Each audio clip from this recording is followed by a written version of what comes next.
Friday. Welcome back to our 5 weekly favorites. First up are some slippers from Target that I just got. I actually had these last year too, but I never really liked the color, and I saw these in store and needed a new pair because I try to buy a new pair every year. And I just think they're so cute. They're like a nice nude color. They're super comfy. I get the size 7, 8, and I'm a 7.5, so it fits really well. They're like $15. You can't go wrong. I love them. Okay, next up. So I had heard about these deodorants. Hillary Kerr put them on her stories. They're Nez deodorants, and I really love the Necessaire deodorant that we use, but I wanted something like small for my purse, and so I found this set at Urban Outfitters because they have these little travel sizes on the Nez website, but I believe they're all sold out right now, and they seem to only come in like 6 packs of the travel sizes, and I didn't need 6.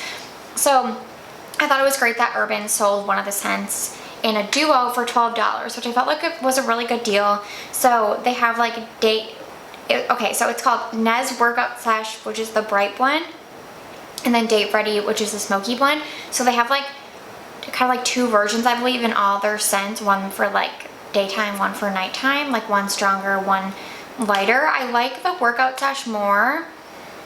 It just smells good. It's like light. There is cucumber in it, which I usually don't like, but it smells good. I need to keep testing it, but so far I wore it a couple times, like touched up throughout the day last week, and I didn't like this one at first, but now I think I like it too. And I thought it worked pretty well. I do think that takes your body a little bit of time to get used to it, so I have to keep testing them.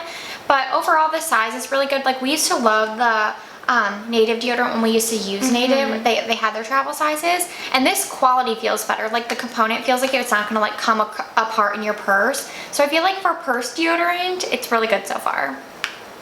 Okay, next up is the Kostas Undress Palette. I did a whole look on this on Instagram, and I know a lot of people were saying they were like underwhelmed by this launch. And first of all, I have to say the packaging is not for me. Like, this is no good in my opinion. It's cardboard too, so like aside from the packaging, I really like this color story. I think that, you know, you have like some cooler tones in here. Like Whisper is like kind of like a grayish brown, and then Peak is like a neutral shade, and then you have warm tones like grays and Unite, and then it has a cream color and a dark brown, and then it has one shimmer. So overall, I really love this color story, and I love the idea of having a matte palette with one shimmer. Although I didn't love the shimmer, it is pretty warm. It's kind of like a rose, like warm rose gold, I would say. So it's not like my perfect lid color, but I do like it. The formula isn't anything like extra special, but it is talc-free, which I have to use. And so for a talc-free formula, I will say it's pretty buildable. It's not like super pigmented. Kind of reminds me a little bit of the Ilia shadows from Memory.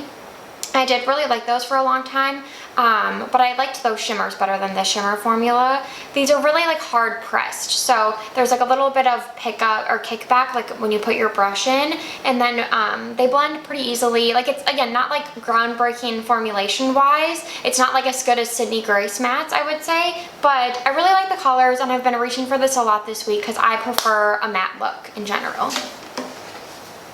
Okay. We got this in PR a while ago. It's the Ren Evercon Barrier Support Body Balm, and we love the Ren, what is it called, like face balm? Yeah. We've been using that product for years, and it like does such a good job at getting rid of like redness or irritation when your skin gets irritated. And I do feel like they did exactly what they set out to do. Like, it's like a body version of that product, and it honestly feels so similar. Like, it has like a balmy texture that sort of breaks into more of like a silky oil that has like a lot of cushion. Like, it's not like a thin oil, like it has body to it. Yeah, and it has a light scent. I can see why they added a scent because you can smell the base, like the actual raw materials of it. I usually don't really like scented products, but it's just light. It's not bad. The only thing I will say is that the oils definitely seep out of here, which it's surprising to me that this would pass stability, but it's okay. Every time I like mix it, it just like oils keep coming to the surface. So I've kind of stopped trying to like mix it back together. But it's not like a huge deal.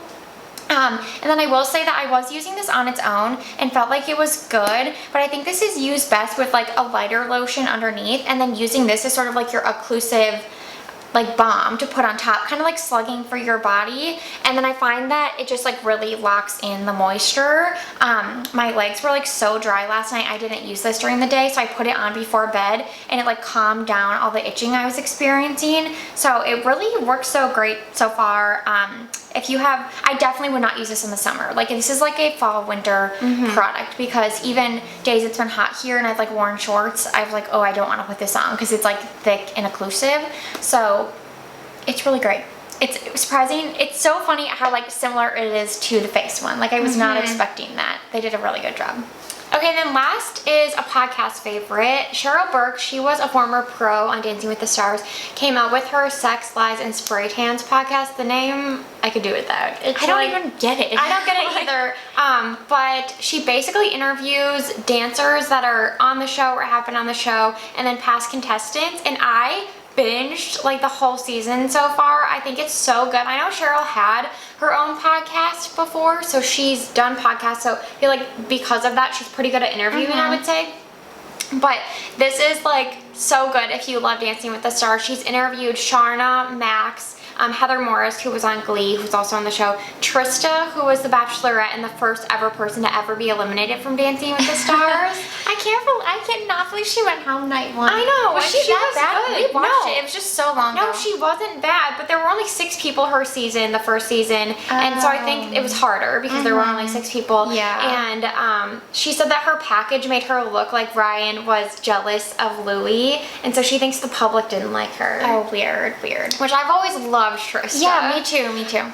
But it's such a good podcast, and Cheryl, like, I listened to the episode today where she recapped like the premiere episode, so I think she's also recapping every week, which is kind of like a solo episode. She doesn't have anyone on when she recaps, which I hope she would in the future. I think that'd be fun. Yeah. But she's so brutally honest. Yeah, I was gonna say, she's very honest, which I appreciate. Yeah, and it's kind of like entertaining because someone's just like telling it how it is, and I don't think she has any ill will towards anyone or any like bad intentions. So if you listen to it with that lens, it's just sort of like funny and entertaining. If you like the show, you'd like the podcast. Yeah, and we were really surprised, and we also said this is like a great idea because the show's been on so long. Yeah, but I feel like she did it for 17 years. Yeah, I feel like it has like a new audience, and people want the tea. Like they want the of every show. So this is like a really great idea. Yeah.